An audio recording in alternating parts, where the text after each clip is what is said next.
Well, welcome, welcome, welcome. Thank you everyone for joining the ADOC Impact Fellow Shareback, talking about how can we work with community partners. Before I begin, a couple of housekeeping things. We do have closed caption available. It's going to be on your Zoom screen on the option below. I do want to let everyone know that we will be recording this session and then we're going to be uploading it to our ADOC YouTube channel as folks will be able to use this as a reference afterwards. And as I've mentioned, it's really good to see a lot of familiar faces here. Please do say hi in the chat. You can say your name, your pronouns, and where you're joining in from. My name is Gerry Leonard. My pronouns are he, him, his. I'm joining you all from the unceded traditional territory of the Munsee, Lenape, and Canarsie, also known as Brooklyn, New York. I am joining today as an ADOC steering committee member, also as the co-lead of the Impact Initiative here at ADOC, alongside my colleagues PJ Raval and Ashko Hua, who's here as well, holding it down on the tech. I'm really excited about moderating today's session. That's going to feature Faye Yuan, who was one of 3 selected Impact Fellows for our inaugural Impact Fellowship that we launched last year. We're also going to be joined by Ellen Schneider, who's the director of Active Voice Lab and the founder and a mentor to so many folks in our field, including myself. Today's session will be part case study that Faye is going to share regarding her impact project, alongside some practical elements regarding impact research and data that Ellen's going to be able to share with you all. And then we're going to have a bit of a generative discussion where we'll be kind of interrogating the question, how can we work with community partners?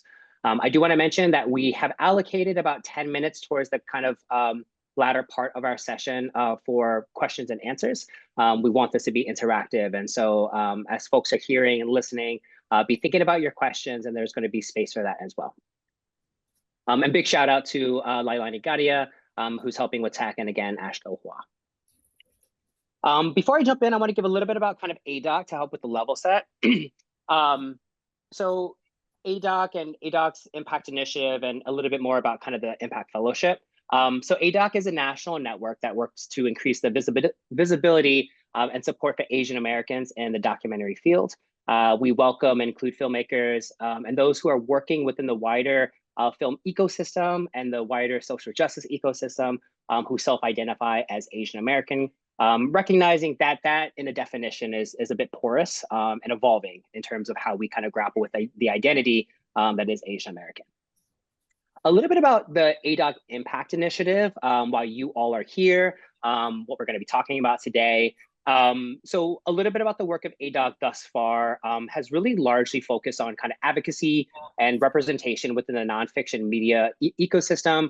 At our core, we believe that ADOC members have long understood the vital role that films play in elevating Asian American history, perspectives, and experiences in the public sphere. As a collective, we have a really strong track record of collaborating with civic and cultural organizations, and also understanding the need for greater coordination between filmmakers and organizers. We aim to elevate the network's role within the social justice ecosystem, a network that's committed to expanding the pipeline of stories about Asian Americans and ensuring those stories are informed by justice movements. About the Impact Initiative specifically, it's kind of started in 2021. ADOC, we were able to tap a Perspective Fellow at the time, longtime film strategist and current co-director of Color Congress, Sonia Childress, to help craft an impact infrastructure for the network. We started by just surveying ADOC members on their experience and interest regarding impact campaigns. We conducted a landscape scan of progressive AAPI organizations, and assessing their interest and capacity for partnerships, and beginning to design the scope of work for impact, the impact work moving forward. What we gained from that initial kind of glance is there was a clear desire, and there continues to be a clear desire, looking at the folks that are here, for ADOC to learn more about impact for docs and impact production as a practice, given that it's a bit of a burgeoning field. We recognize that a lot of our ADOC members have led or overseen impact campaigns, including a lot of folks here, but there always remained a clear need for relationships and best practices to be able to kind of share out with our network as within our field as a whole as well. And so with those kind of needs, as they kind of rose to the surface, we continue to build those out today. What we're continuing to try and think about as part of our impact infrastructure is opportunities to meet with AAPI social justice organizations to better understand and work their needs. Educational programming on cultural strategy, political education, and the ways that documentary film can catalyze action. Continued training on impact production, specifically those who are like working in this field, whether you have a film background or an organizing background, and then more access to resources to be able to hire impact producers. We really want to try and help bridge that because there's a lot of incredible impact producers here as well, and try to kind of help marry those two things together. A little bit about some of our previous offerings. In 2023, we had our Impact Speaker Series. That was a 5-part series that explored different strategies of impact that focus around narrative shift, youth and grassroots organizing, policy change, and healing justice. We recently just launched, and we're really excited about it, our AAPI Futures Impact Producers Fellowship, which aims to support impact producers connected with the film, specifically through the theme of AAPI legacy, with a built-in impact campaign to bring about long-term change within AAPI communities and organizations. And I want to segue a little bit into the Impact Fellowship. Over the next 3 weeks, I hope you all be able to join for all of those. We're going to be featuring each of our 3 fellows selected for our Impact Fellowship to share about their reflections, their lessons learned from their impact projects within our community.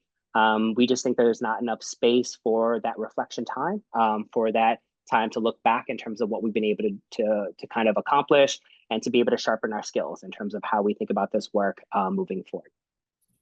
So the Impact Fellowship was really designed to focus on organizers and leaders that are working within AAPI communities to bring about long-term equitable change that leverages an aspect of nonfiction film, narrative strategy, or storytelling, not necessarily just documentary film.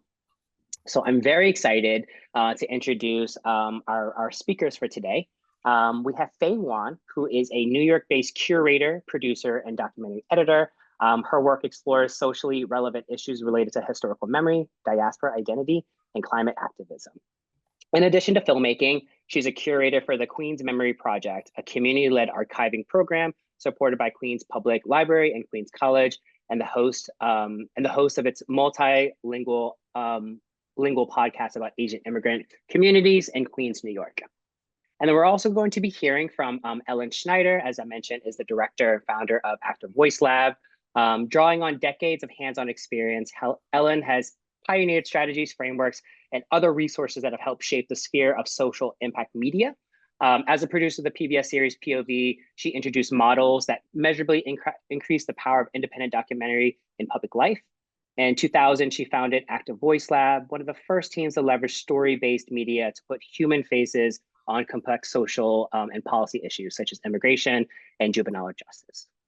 He's currently focused on improving creative partnerships among storytellers, funders, issue experts, and others dedicated to social justice, and has shared expertise with media-savvy clients such as Sundance Institute, Ford Foundation, and Participant Media. And lastly, just a little bit about Memories of Water that you're going to hear from.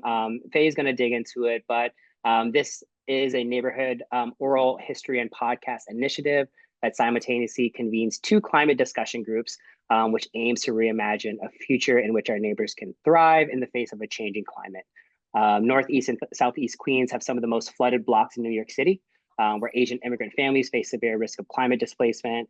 The questions to stay or to go. For some Flushing and Hollis residents, the options are currently limited. With that, I want to pass over to Faye that's going to jump into this really, I think, going to be a thought-provoking case study. Okay.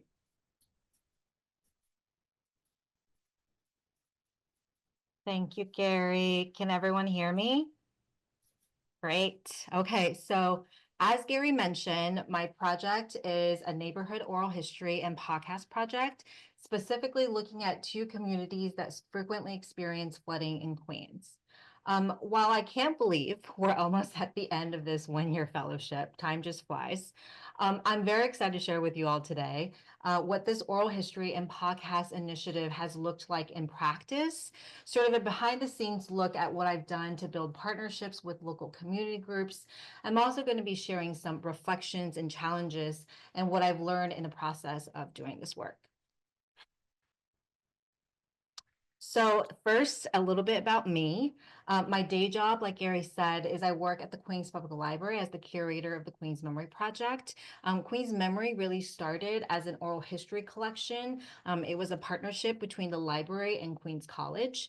We very much see podcasting as an extension of our oral history practice, and it's allowed us to respond to and engage with the needs of our communities in new ways. So for this climate-specific project, I wanted to blend these two practices, oral history and podcasting, where each podcast episode would be anchored in at least one oral history interview. But using sound design, music, and cinematic editing, I would make each episode sound like a produced podcast. When I'm not working at the library, I'm a documentary producer and editor, and that's actually how I first came to know ADOC, like many of you today. New Circle Films is a production company that I co-founded 6 years ago, and that's really allowed me to work on a range of social issue documentaries with US-based and international directors. So in short, I've lived many lives and had many jobs, which means that I've worn many hats. So I can relate to producers working in the field today who are often tasked with wearing multiple hats, shuttling between different work environments and different contexts, often at the same time. So for the sake of today's discussion, I'm just going to put on 3 of those hats, the convener, the curator, and the documentarian, and talk about how these 3 hats have helped guide me through this project, both in working with community partners and also the deeper insights that they gave me into thinking about the role stories can play in seeding impact on the grassroots level. And there were 3 big realizations I had about story and storytelling while engaging in this project. And I'll get into the nitty gritty of what these 3 mean, but high level, they are stories are byproducts, stories exist as part of a bigger ecosystem, and stories really do come in all shapes and sizes.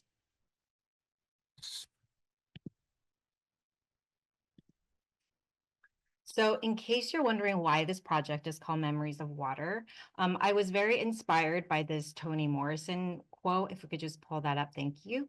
And she wrote, you know, they straighten out the Mississippi River in places to make room for house and livable acreage. Occasionally, the river floods these places. Floods is the word they use, but in fact, it is not flooding. It is remembering. Remembering where it used to be. All water has a perfect memory and is forever trying to get back to where it was. And it's really a beautiful line that I think captures a lot of what I'm trying to do with this project.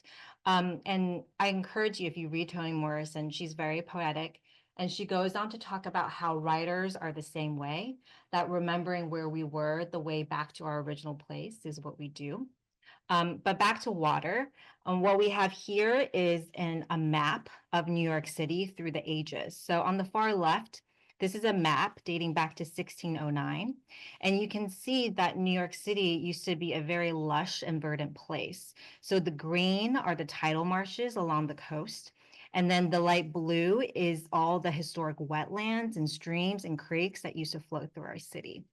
And then fast forward to 2015 and today, look at where it floods, right? If Toni Morrison is right, that flooding is just the water's way of remembering, water will go back to where it has always gone, right? And so you can see in the red and the blue areas where it floods today, this corresponds almost exactly with the original historic map from 1609. So I just want to credit the folks over at New York Botanical Gardens for putting this side-by-side illustration together, because I really think it illustrates perfectly how water really does have perfect memory. And then, Ash, if we can just click through to the 2 boxes. So just to orient ourselves geographically, the 2 communities, the 2 neighborhoods that I worked on for this oral history and podcast project are located in Northeast and Southeast Queens. So Northeast Queens are areas like College Point, Flushing, Murray Hill, really neighborhoods that sit east of LaGuardia Airport. And then Southeast Queens is the second black box below, and those are neighborhoods that are directly above JFK Airport. So I'm talking about Hollis and South Ozone and Adderley Park and others. So this project really started, the idea for this project really started in 2022 when I recorded a podcast episode about a family in Flushing who tragically died in their basement from a flood in the aftermath of Hurricane Ida. So I just want to play a quick trailer from this episode that I hosted. So the podcast was really looking at this family who tragically died in a flooded basement apartment in located inside Kissimmee Park. And you can listen to the whole episode and learn more about the story of this family on Spotify or iTunes by just searching our major minor voices. But if you look closely at this house and like where it sits on Peck Avenue, if we can click to the next slide. It's the exact same house, right? Listed here on the Redfin, which is a real estate listing site. So I was quite shocked when I saw the exact same house where these three people had died emerge on the real estate market 3 years later and selling for $1.58 million, right? So there are people out there who are essentially selling flood risk at $1.5 million. And it turns out that that wasn't the only house that was on the market. So if we could just click through to the others. So other homes on the same block or around the corner, these were all homes that were being listed on the market. So Redfin, this real estate listing site, became my best friend. Its algorithms got to know me, and it'll alert me whenever there's a new house, aka flood risk, coming on the market. And I started to keep a log of all these homes that were essentially located in the floodplains. And this log is now a 35-page Word document and growing, very sadly. Next slide. And it turns out I wasn't the only person doing this research. Rebuild by Design, which is a nonprofit located at the Institute for Public Knowledge at NYU, they were in the middle of publishing this citywide report looking at the scale of this problem. And so we connected immediately, and Rebuild became my first collaborator. If we could just click through to the next two. Yeah. So shortly after the report came out, I sent this report to a local journalist living in Southeast Queens. And she ended up writing about the piece, writing about the report and how it pertains to residents in Southeast Queens for the Amsterdam News.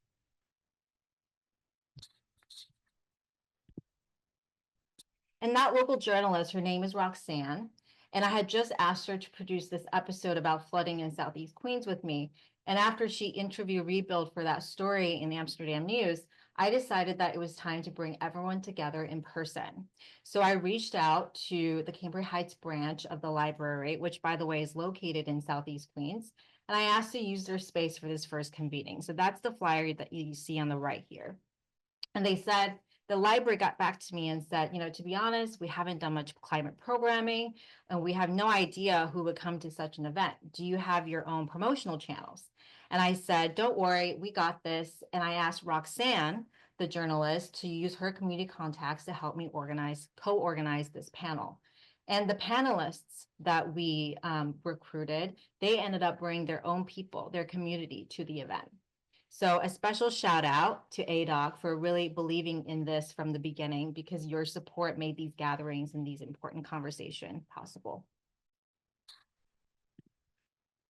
So these are the four panelists that we ended up getting to speak at this event. So Amy from Rebuild by Design, Roxanne, who's the journalist, Natalie, who's a professor of urban studies at Queens College, Araceli, who's a president of a local civic association. So I know that these four people are still in communication with each other today. Natalie and Araceli are both members of a local environmental justice coalition, and they have since received funding from Rebuild, Amy's organization, to continue their flood education work. And after the event, Roxanne interviewed Amy for the podcast, and Amy is now working on a graphic novel series about flooding in New York City. And she thinks the podcast, when it's ready, will be a great companion piece to the graphic novel. So I think that this event really, by all measure, was a great success. And I should mention here that it was a really good idea to pitch this event to the library as a series rather than a one-off. So we did the first one in Cambria Heights in October and the second one at the Flushing Library in November. And some of the partners that we reached out to, they really came on board the second time around, not the first. The first time they'll say, we can help you promote on our social channels. We'll mention it in our newsletter. But the second time at Flushing, they were like, we want a table there. We want to come out and present, and we'll bring our people. So the second event at Flushing was much larger in scale than the first, and we were really building off the momentum from that first event.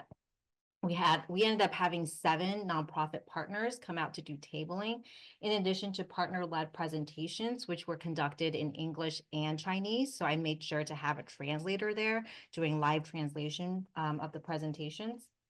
And I think that these events, these listening events, these climate panels at the library served multiple purposes. They brought partners together in dialogue with each other. And in addition to playing the convener role, I was essentially curating community conversations around climate justice and flood preparedness. And I made sure to record them. And I often tell people that our podcast production really began with these event recordings.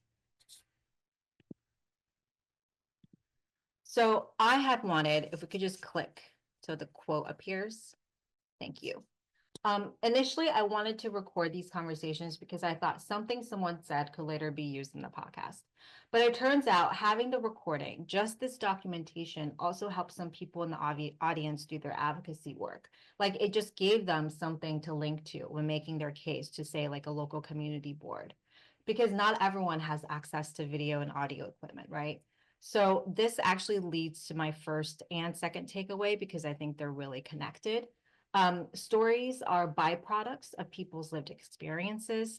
They are byproducts of forged alliances and unexpected connections. I didn't initially show up looking for a story or wanting a story out of just talking to people.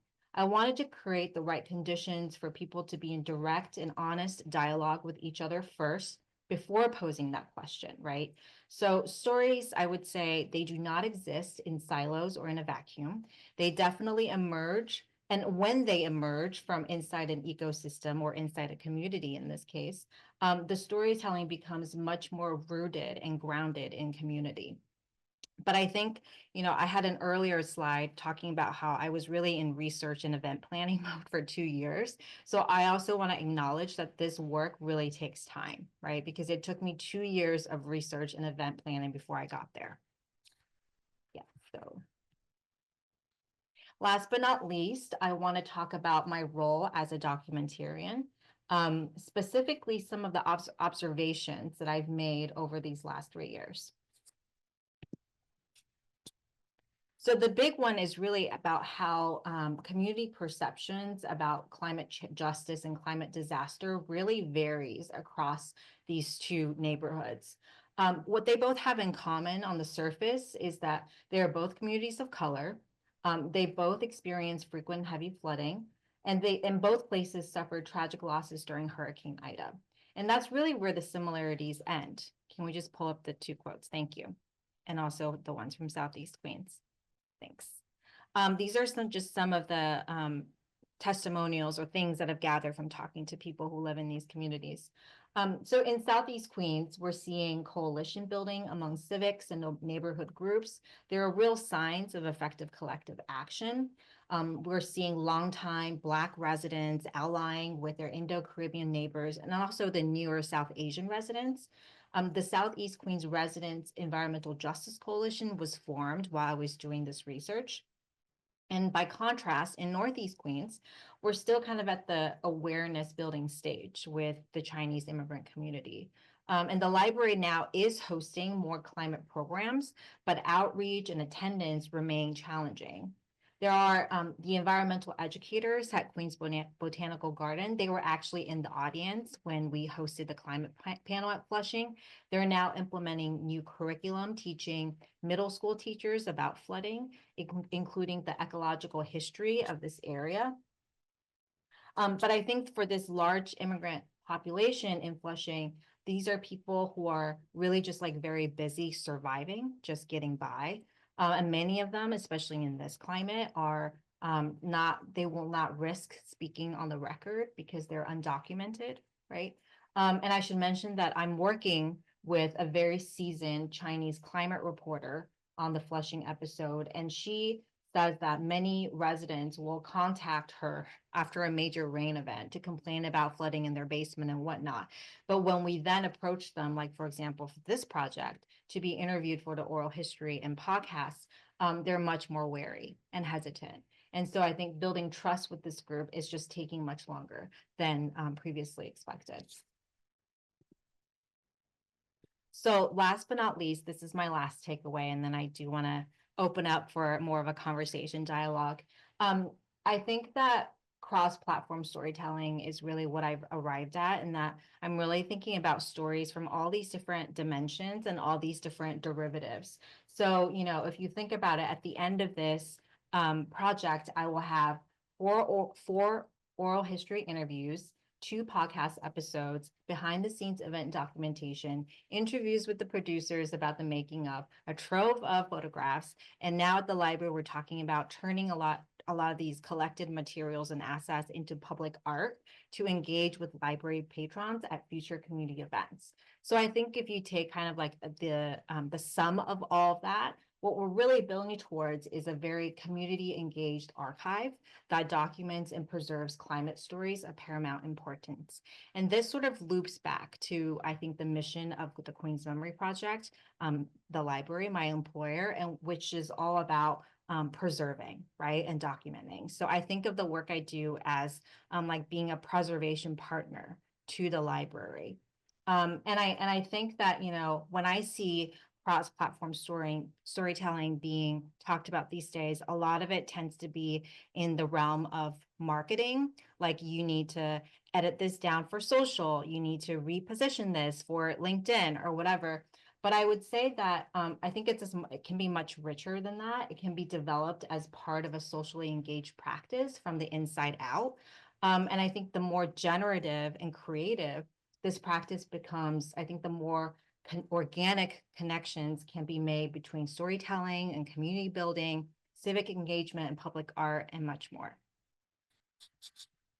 So with that, I will stop talking for the time being.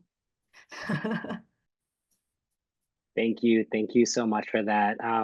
We're going to transition over to Ellen, who's going to share a little bit about Activate, but I just want to again encourage everyone who's here with us to be really thinking about that case study, because I think in a lot of spaces like this, it's case study that maybe isn't that applicable to your project. And now Ellen's going to speak a little bit about Activate in terms of maybe some more practical elements in terms of ways that you're thinking about your own impact campaigns before we have more of an open discussion amongst the 3 of us. Ellen, you want to take it from here? Thank you. I'm so happy to be here with everybody. Really loved working with Faye as part of your mentorship program. Is that fair to say, Gerry? Yes. Okay, cool. Well, it's been fantastic. And actually, I learned a ton more from your conversation this morning, just now. It's remarkable. And I took a lot of notes, and I hope we can get to some of them. So this is our partnership, right? It was fantastic, kind of connecting these dots. I've become a big fan of both of these organizations, and it really ignited in me some notions of how we can put the emphasis on multimedia in a time where story means more than ever, and that people consume media very differently as they might have at a certain point. Go to the next slide. This is called Activate. It's on the activevoice.net website. And some of you may be familiar with that. And if so, I apologize if I'm repeating myself.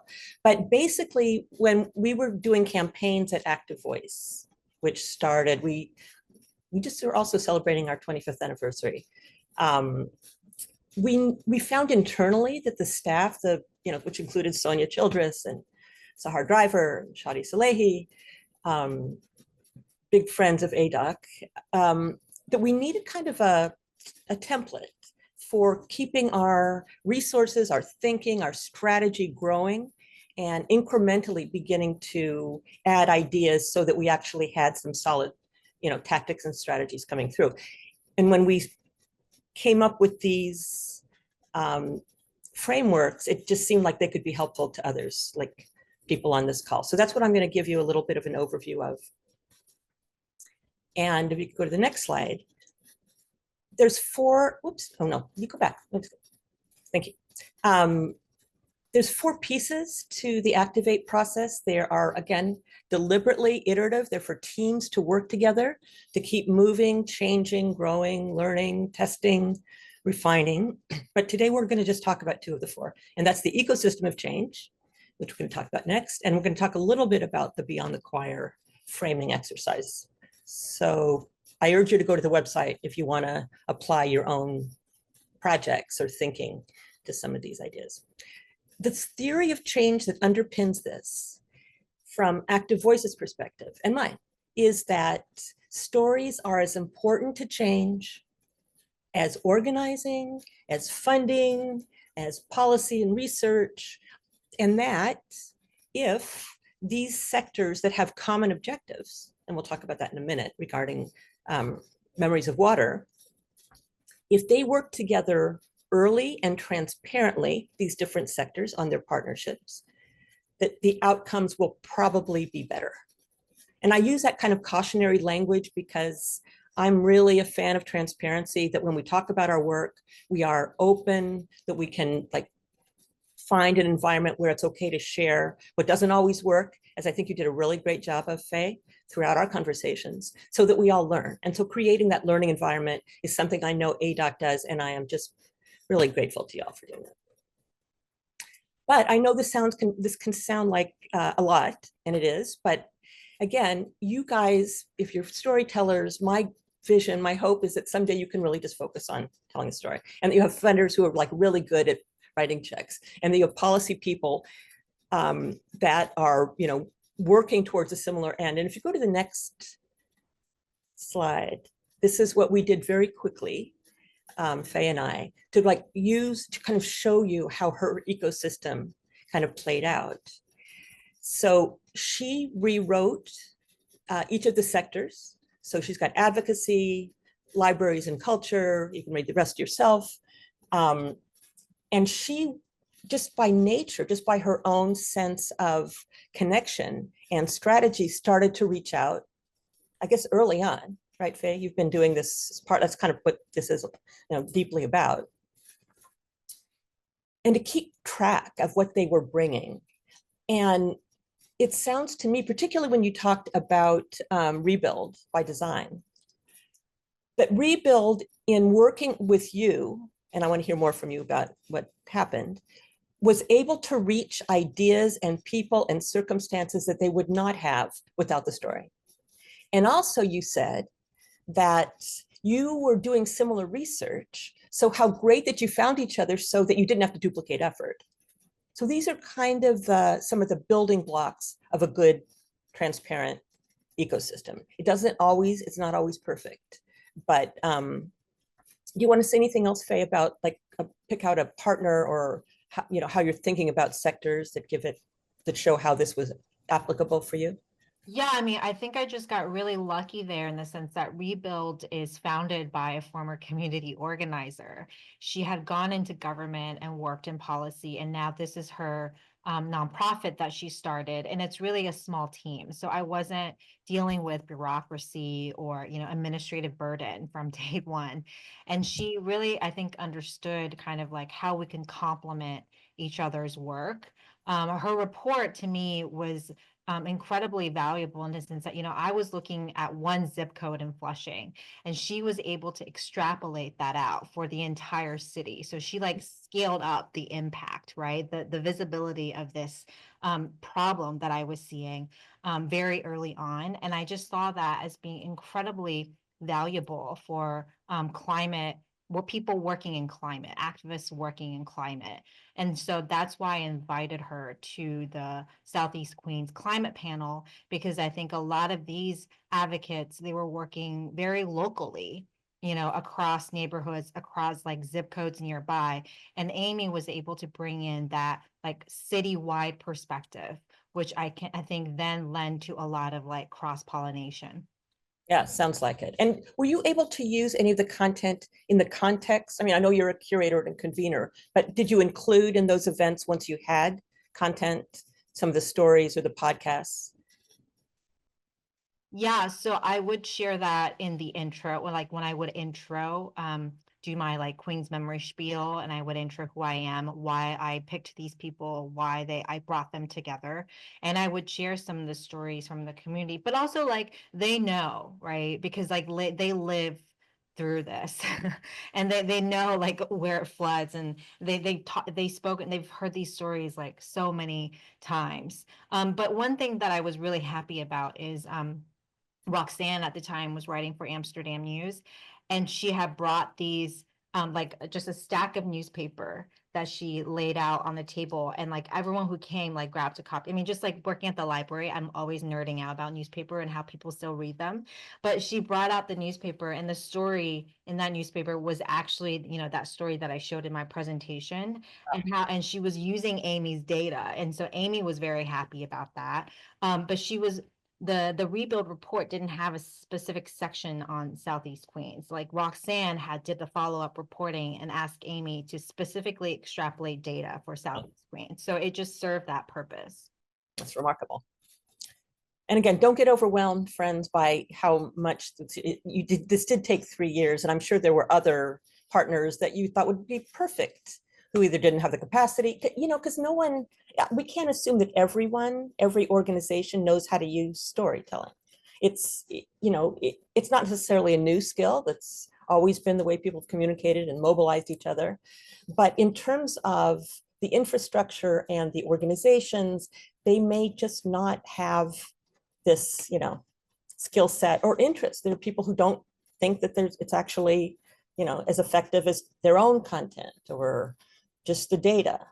But if we go to the next slide, and will you keep my time in check so that I don't talk too much, Gerry and Leilani? Thank you. Okay. We did a little bit of this mapping as well. And this was helpful at Active Voice because we wanted to know what the values were that different audiences were going to bring to the story. And by organizing it this way, and by looking at data, we looked at framing from our partners in the research, right, sector. We looked at journalists, what, you know, was being talked about, and, you know, commentary. We did an analysis online about, you know, what content was out there around various issues. So it's really helpful to think about how these different like value structures come into your story. And it was really easy for us, I think, Faye, to kind of take what you'd already observed. And I just want to ask you really quickly, how did you know by the time you were really underway what the attitudes that people were having when you presented these ideas about climate related flooding in the community? How did you know about this list? The climate panel was really the first litmus test because, you know, outreach in Southeast Queens was just very easy. Like people immediately got it and wanted to come. And then they asked me why the library didn't host more events like this, right? Whereas in Flushing, it took a lot more pushing and pulling and convincing people to come. And then I had to follow up with them and ask why. And then we spoke with a lot more Chinese journalists who, you know, had worked in this community for a very long time. And I was like, you have to be frank with me. Like, why are people not interested in this? To me, it's like life and death. You know, why would you not want to come and learn more?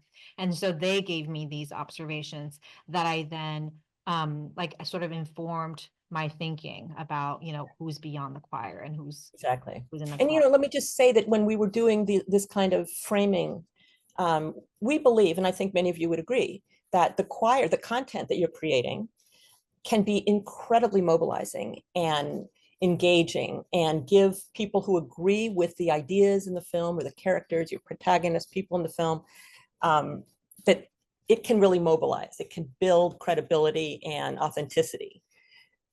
Beyond the choir are people who are kind of ambivalent, right? They may be of two minds. They may think, yeah, that's terrible. I've heard about climate change, but we've got sandbags. So we're okay. But anyway, a lot of people aren't, clearly in one bucket. So being able to talk about the film and use the film that kind of engages that exchange and being able to anticipate what some of those conflicting ideas and beliefs might be, at Active Voice we found extremely helpful. So we go to the next slide. What could go wrong? And I want to really emphasize Faye's point that she had a job to do. So she was working between her job at the library and her creative work over years. Many of you are not in that position. You may be doing this as an additional project. You may, to your own work. So the idea with some of the Activate structures is to anticipate different things that can happen because you learn about them from people like Faye and ADOC, community, and to be able to just try to be ready. And I can't tell you, if you could go to the next slide, how many times once people saw prenups for partners, and again, some of you may already be familiar, they would say, gosh, I really wish I'd had that before I signed that agreement or told that person they could be an executive producer. Like I have heard everything. But what I like about this model is we did focus groups, interviews. I talked to people. I talked to some of you on this webinar right now. Early on, this came out in about just before COVID. So if you could go to the next slide, these are the different questions that we think people should ask a potential partner. And in each of these sections on the website, there's going to be prompts where, why are we working together? And then like questions you can talk about. So you could go to a partner that you are, thinking about working with and just be able to get some clarity. Even the question of what your mission is. And, it may be that when you talk to them, you're maybe not as aligned because it is work to, pull these things together. How do we design and implement our project? For many of your partners, they've never done anything like this before. So having some, kind of milestones, because they, even if they have done it before, that might be the way they think everybody does it. So as much education or scenarios you can put up front that you have the ability to exchange, I guarantee you it will help. The money thing, I don't need to go into. There's frequently issues and assumptions about, who's benefiting in these kind of what sound like transactional modes, and then what happens when things change. So these are the 4 M's. And even though I noticed that some of my graphics were a little messed up on the prenups page, I urge you to take a look and we'll fix those. But I also want to say that, and am I running off over time? I am in it. I am, okay. I think that's enough then. How about the next slide? Thank you. Really appreciate being with you today. Beautiful. Thank you so much, Ellen. That feels like a really kind of natural and seamless kind of segue into this discussion. What I want to do before I ask perhaps a couple questions is that this is an opportunity for those who are here today. If you have any questions, either for Faye, for Ellen, regarding Active Voice, or any of us, in terms of just like questions that you're deeply thinking about regarding partnerships, please do ask. You can either drop that into the chat, or you can add that into the Q&A and we'll figure out kind of the best way to kind of respond to it. So I think where I'd like to start in terms of this like open discussion, and perhaps I'll kind of bring my voice into this as well, is I think one of the biggest takeaways, Faye, with your project when you first started is, you're a filmmaker first, right? And I think what you really beautifully kind of shared in some of the initial work as part of the Queen's Memory Project, Memories of Water, was this urge to always turn the camera on and hit record, really recognizing that you are working within communities of people who are most impacted by climate change, who are trauma survivors, and this kind of this need for us as we're thinking about impact is to kind of like really focus on relationships. And I think that's something perhaps that a lot of folks here in this space can kind of, hold on to in terms of how we're building, to Ellen's point, shifting away from transactional relationships towards kind of, deep, meaningful, transformational relationships.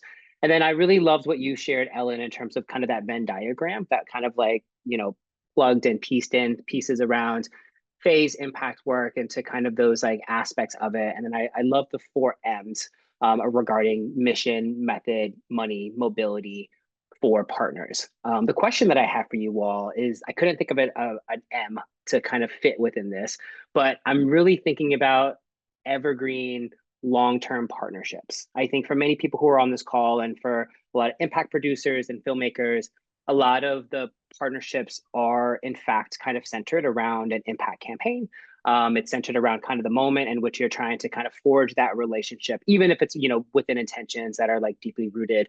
Do you all have any suggestions from your work that you'd be willing to kind of share with the folks here in terms of how we can make some of our partnerships be long-term? How can we have some of our work be really evergreen as we're thinking about that? Curious if y'all have any kind of reflections or lessons learned from your previous work. Yeah, I'll just jump in really quickly because we don't call it the prenups for nothing. I mean, we have a little section in there that says, if you're doing a one-night stand, you don't need to go through all of this. If you're thinking about, you're going to date for a while and just kind of come in and out when it's appropriate, and maybe you've got some other projects that you're doing, or if you're really planning a long-term relationship. I don't know if you like this metaphor, but if you're planning a long-term relationship, it has to be reciprocal.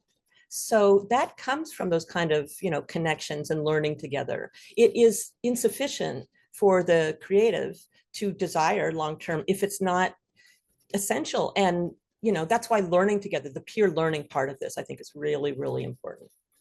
What do you think, Faye?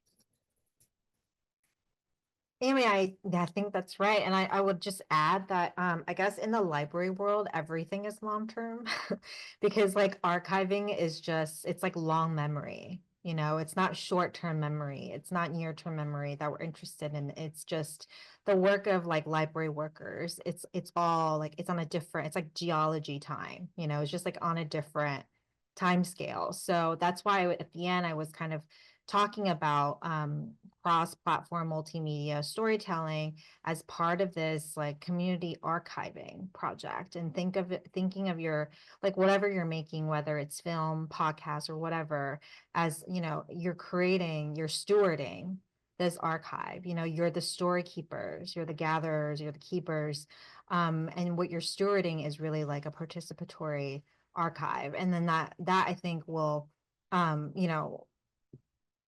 its own seeds, because if you're thinking about archiving, then that already becomes like a much longer term thinking process.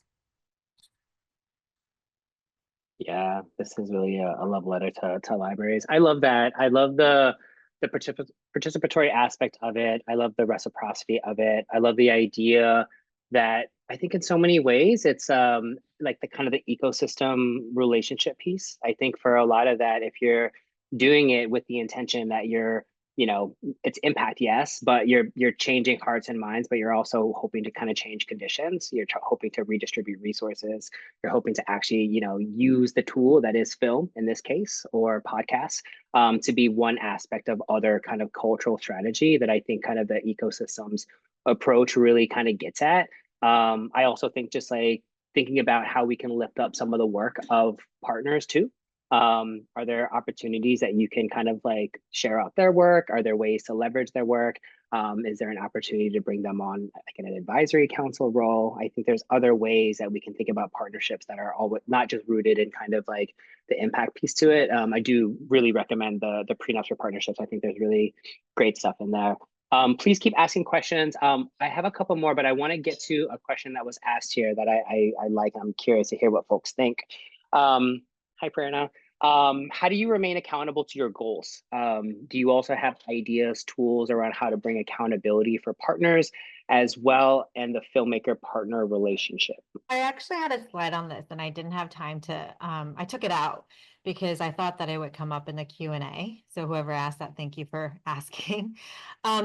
So there was one big kind of lesson early on was to really hold to your boundaries, to have boundaries, and then to hold on to them. And then that conversation about boundaries with partners takes iterations, right? It's not just like a one-off and then you're done. I think it's very important to cultivate boundaries with your partners because they will always want to see you the way they want to see you. As like, you know, going back to the relationship thing, it's not too different from being in a relationship. But you cannot be like in my situation. I'll give you a very specific example without naming any partners, but you know, I think after a while people were like, you can like be our community organizer, or you can be the liaison to the Chinese community. And I just had to be like, well, I don't do that at the library. Like I don't directly advocate. I'm a curator, and this is what and I can convene people. I can, you know, get people talking to each other, but I do not like go block like door to door knocking on people's door, you know, getting people to sign stuff. I don't advocate I can't advocate on their behalf. So I just had to have that conversation with them, and then they got it. You know, it's not that they walked away and we never spoke again. We actually continued working with each other because they realized that there's, you know, there's limitations, but there are also opportunities, right? Once you're clear. And it kind of goes back to what Ellen was saying about transparency from the beginning. And I would just say that this is a little bit of a detour, but as more funding seems to be donor derived as opposed to foundation derived, you know, foundations tend to have their terms in writing or their, you know, mission statements and theories of change on a website. But I got interested in what it's like for creatives to work with people of high net worth, where it's the Wild West.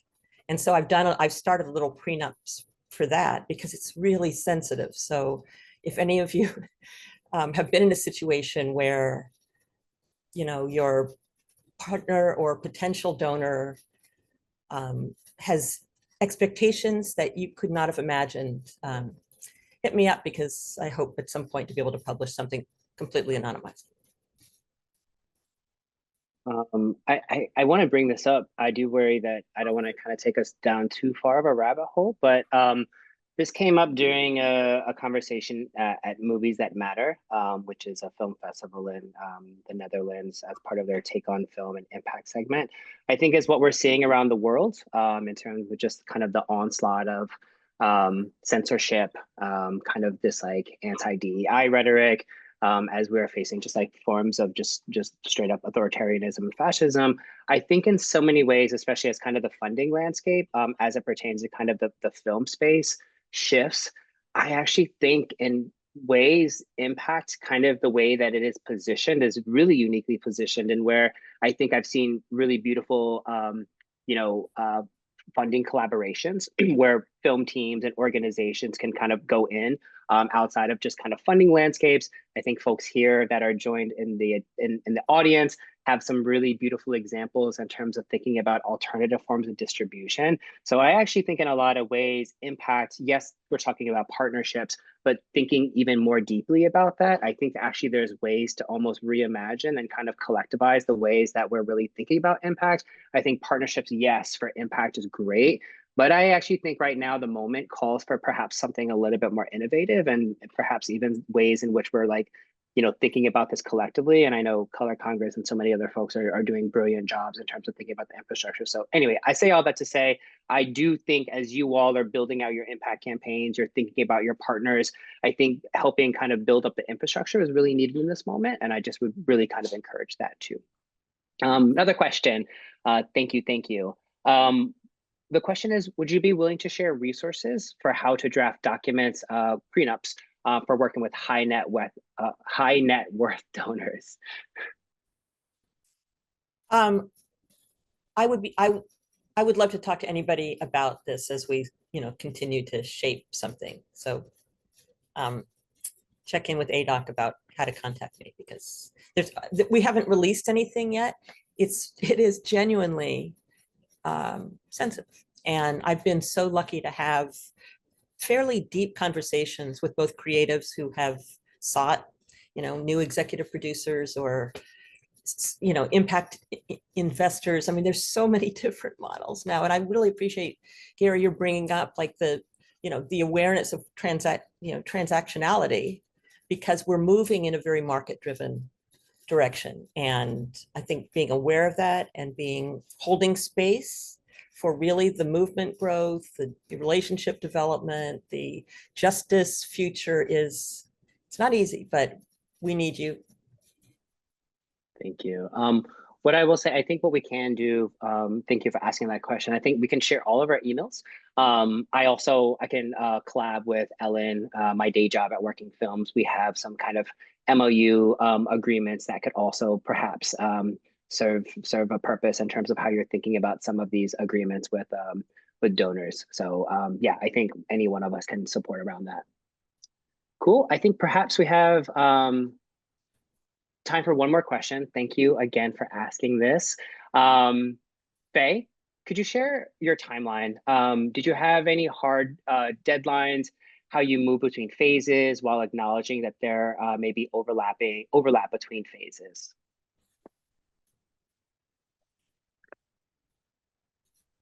Oh, I think you're on mute.